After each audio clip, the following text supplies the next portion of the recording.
supposed to be back from a trip to the Darby Ice Caves. They're not back yet. I want a fast team, a follow-up team with more gear, and a third team with big gear and a backup. We're concerned that they're dying. Hey guys! This thing starts flooding. Get up high. This may not be a good thing. Hey guys, can you talk to it?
Jackson Hole, Wyoming, the most exclusive destination in the Rockies.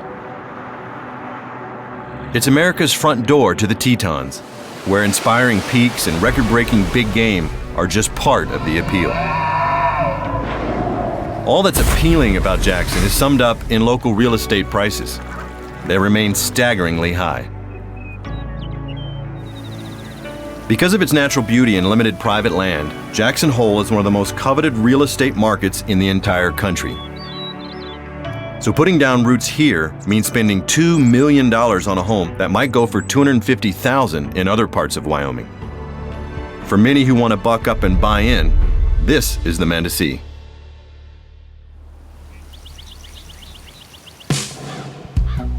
Tim has owned a construction business since the 1970s, building luxury homes for Jackson Hole's wealthiest residents. Aha! This is the fun one. It's gonna be really cool, a little house in a guest house. It was the joke of long time. The millionaires were chased out of town by the billionaires, and that was back in the 80s. And the net worth of some of these residents that come in here and build second homes and or first homes to stay here is pretty substantial. Tim's clients are demanding. So his work requires a fanatical eye for detail, a skill that makes him perfectly suited to his second life as the longtime chief advisor to Teton County Search and Rescue. I have to say I'm pretty type A in controlling. I've been incident commander a lot. I've been here a long time. The team just listens to me. I don't really have to say much. They be quiet, they listen to me, and we move on. Ready to go?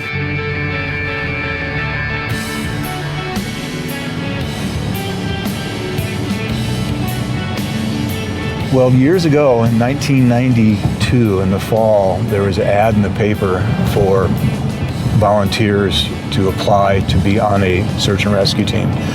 The person that was the leader of the team led for about 2 years, and then he moved up to become the undersheriff at the sheriff's department. And immediately we realized we needed a leader because we were starting to have organizational issues. And I went into his office and I said, you know, we need to have a leader. And he says, great, you're it. And once I was chosen, I never looked back. Today, Tim is on his way to be among old friends as he helps oversee a joint training exercise between SAR and 2 other rescue teams, the Jackson Hole Mountain Resort Ski Patrol and Rangers with Grand Teton National Park. The mission? To practice patient evacuation from an exposed mountain ledge. I'm coordinating 2 ground rescue teams of search and rescue folks. We're putting everybody in the field now. The first order of business is to get our short haulers inserted near the snow border. The heli shuttles people and gear up to the training area. That's where volunteers Cody Lockhart and Dr. A.J. Wheeler walk ski patrol through the do's and don'ts of helicopter evacuations. I haven't been told that I'm flying or not, okay? AJ, You're going out second flight out. Using a stretcher roped into what's called a short haul line that extends from the bottom of the heli. This simulates a real rescue, with Tim practicing his role as incident commander, giving orders by radio. Hey, T1 IC, go ahead and make a plan and get back to me what your mode of extraction is, and let me know and what I need to do down here for your support. We do have our patient packaged in a suck bag, and at this point I think just a Bowman bag would work. The litter is the stretcher used to stabilize the patient, and the Bowman bag wraps the person up in order to shield them from the wind and cold. The litter in the Bowman bag, they basically have a sled attached to them, needing someone to grab a hold of them. I won't lose you. You comfy? Yep. Okay. 5-0. 5-0. Copy 5-0. Then I'd say the decision was made to short haul John and myself in with the litter to help extract the victim. It's standard procedure for the rescue team member to be harnessed with the patient during a short haul rescue. The team, made up of park rangers, ski patrollers, and SAR volunteers, executes a flawless extraction, flying 2 crew members and a patient in the litter off the ridgetop and down to the landing zone. Good job on that rescue, guys. Keeping it safe. It was really good. Well done. See you down the bottom. Teton County Search and Rescue often trains on Saturdays. And because weekends are when more people explore the backcountry, it's not uncommon for a training session to end with a call out for a real rescue. 911, where's your emergency? I'm calling to report that a group of friends was supposed to be back from a trip to the Darby Ice Caves, and they're not back yet. This time, the call comes in from Idaho, on the other side of the Tetons from where the team is winding down its ridgetop training. Not only is this rescue alert coming from the opposite side of the mountains, it's also in a place totally unlike where the team spent the day. When we get a call, a cave rescue, the urgency is extremely high there. So the issue is, what do we do with training? We need every single person here to get them out, so we need to go. Because this call is for 3 missing hikers who were last seen headed for the Darby Ice and Wind Caves, which means they could be lost underground. The scenarios are, they're just late and they're post-holing out. An avalanche is a likelihood, or they could be hurt. The hikers might be injured or suffering from hypothermia. So Tim leads the team to gather what it needs to race over the mountains where the road ends and a difficult trail into the backcountry begins. Hypothermia is a real threat, and that's what our ticking time bomb is if we can just get to these guys quick enough.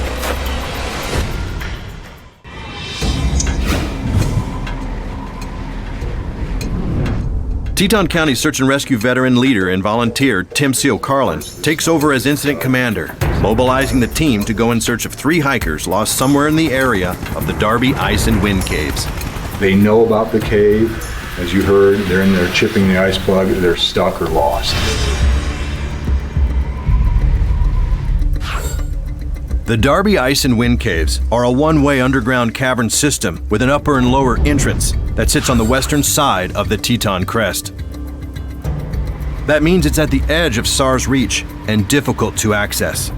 And the longer it takes to get there, the more threat there is to the hikers trapped inside. We get a call, a cave rescue, it's a really big deal. It's probably our worst case scenario. We're concerned that they're dying. The team relocates to the trailhead closest to the caves. Tim is in charge, and this is his command post. I want a fast team, a follow-up team with more gear, and a third team with big gear and a backup. First thing we do in an incident, we establish the incident command, and then we put a game plan together within the first 3 or 4 minutes. And then we have operations, and operations are the folks that are really making the decisions what's going to happen in the field. Forward operations are run by hasty teams and guided by the best athletes and most skilled survivalists, including Jake Urban, owner-operator of the Jackson Hole Outdoor Leadership Institute. As a hasty team leader, my role was often making sure that the rest of the members on that team understand what the objectives of our mission are. But before Jake and the other volunteers head out, Tim gets an aerial surveillance report. Okay, Gene, go ahead. There looks to be evidence of a new slide south of Main Darby. Now Tim and the team must manage risk before they even get to the cave. But for Jake and the other first responders, risky challenges are part of the appeal. They feel ready for whatever this backcountry might throw at them. Everyone on this team is a volunteer. Everybody knows what they've signed up for. As we progress up mountain, it goes from green grass to a little bit of snow, then a lot of snow. The Hasty team locates 3 sets of tracks headed toward the caves, and this leads them through a designated wilderness area.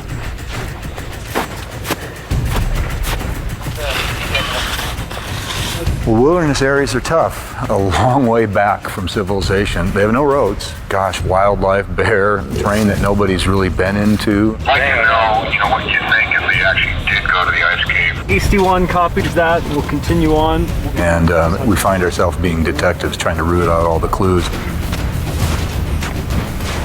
Soon the team reaches the first big clue, enabling them to eliminate a possible scenario. Doesn't he have your inReach? This is their tracks. Oh, these right here? Yeah, right here, that's them.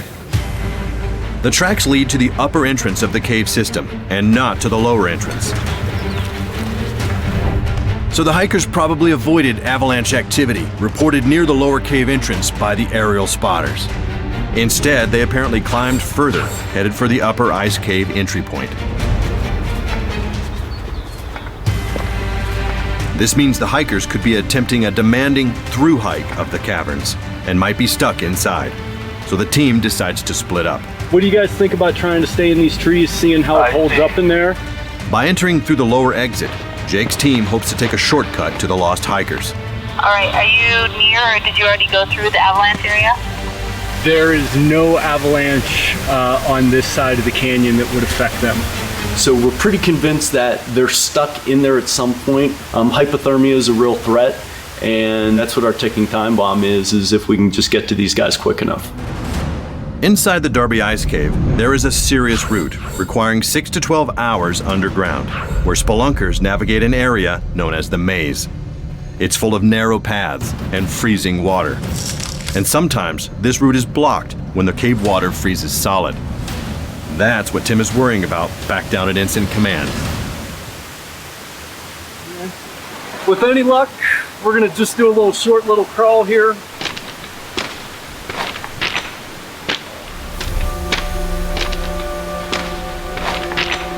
But there's typically an ice block that builds. A lot of folks don't realize that, so they will go in the ice cave and they work their way down, pull all their ropes off the other drops, and they can't get out. And that's exactly what Jake's team finds. A plug of rock-hard ice blocking the way. Then, through the ice, they spot lights and guess it's the hikers, trapped after a long, cold night in the cave. All 3 could be succumbing to deadly hypothermia. That's his light. He's right. Hey guys! So yeah, turn off your light. After getting to the ice plug, the only way we were able to confirm that they were behind it was we could see light. Yeah, it's moving. He's right there. Yeah! Dude, that's his light. Is that coming from outside? Hello! We need to get this started. Just go to town. Watch the shrapnel in your eyes. Go for the high spot where the light's coming through. Jake has no way of knowing the thickness of the ice plug, or how desperate a condition the hikers may be in on the other side. So check it out, they're flashing. Hey guys, can you hear us? I've seen this pretty thick before in years past. This could be 20 to 30 foot thick. In extreme cases, hypothermia can kill in under an hour, with victims becoming delusional or spiraling into a state of hysteria. He's right there!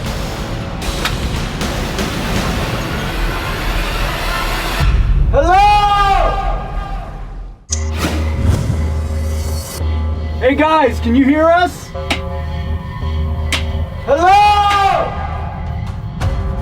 Deep inside the mountains outside Jackson, Wyoming, any place above 8,000 feet can feel like winter all year long. Just below snowline, Incident Commander Tim Carlin oversees a rescue inside the Darby Ice Cave. He has to decide if he should risk sending in another team from the upper cave entrance. There's ice falls in the cave, there's vertical shafts, there's water right up to your neck going through passages. It really is a challenge. It's like he's above us, and you can't really get up there.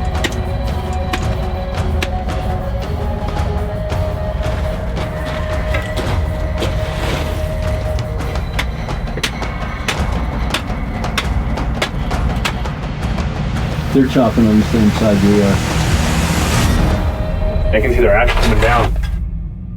A thick ice plug blocks Jake and his team of first responders from making contact with 3 lost hikers trapped for more than 24 hours in this frigid underground wilderness. Life or death. It's always life or death up here. Jake leaves the cave to call Tim on the radio and discuss their options. There are places in the cave that if somebody's hurt, we can't put them on a backboard, and we have no way to get them through some of the crawls. And we know we're going to be underground in damp, cold conditions, right at freezing, 32 degrees, and some water up to our chest. And for 12 to 24 hours minimum, that's our moment for me, because not only it's a long way to get there, but we have to find them, we have to get in there. Now by the time we find somebody in the cave, we're wet and cold and tired. So they're really hesitant about sending a team through. Tim determines it would be too risky to send in the second team from the upper entrance. That route involves several dangerous rappels, made extra perilous by the icy conditions inside the cave. Tim believes his team has no choice. They must break through the ice. That's the problem, is that when there are ice plugs, we're never sure how wide they actually are. Sometimes they're pretty simple to chip through. Other times it might take days to cut through it. Yeah. Go for the high spot where the height's coming through, and just go to town.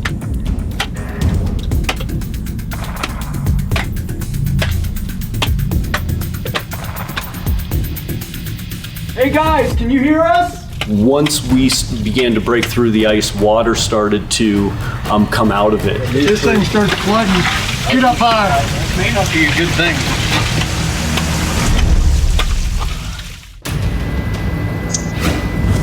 Teton County Search and Rescue are chiseling away at a massive ice plug trying to reach 3 lost hikers. Hey guys, can you hear us? Anytime you're in a cave and water starts pulling in, it's not a very comfortable thought.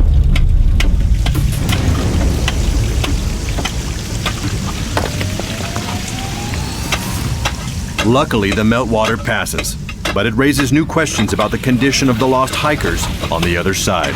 Yo! Yo! Can you see through this hole? Hey guys, can you talk to us? Finally, they chop open a porthole so that one of the rescuers can slide through.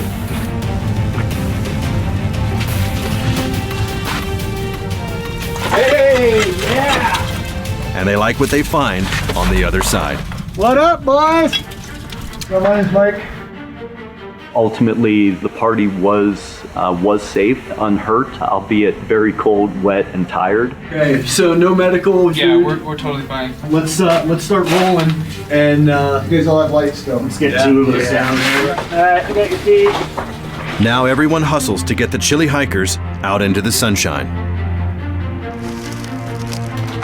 Sun, if anything, it'll energize us. I would think that heat's gonna feel good. Oh, man. Glad you guys got us. Put in our best folks. They went in there and they know the cave, they know how to high-angle systems, and they know what to do in that environment.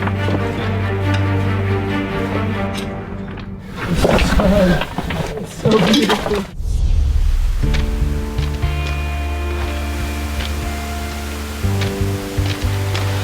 And the good part, it's a rescue.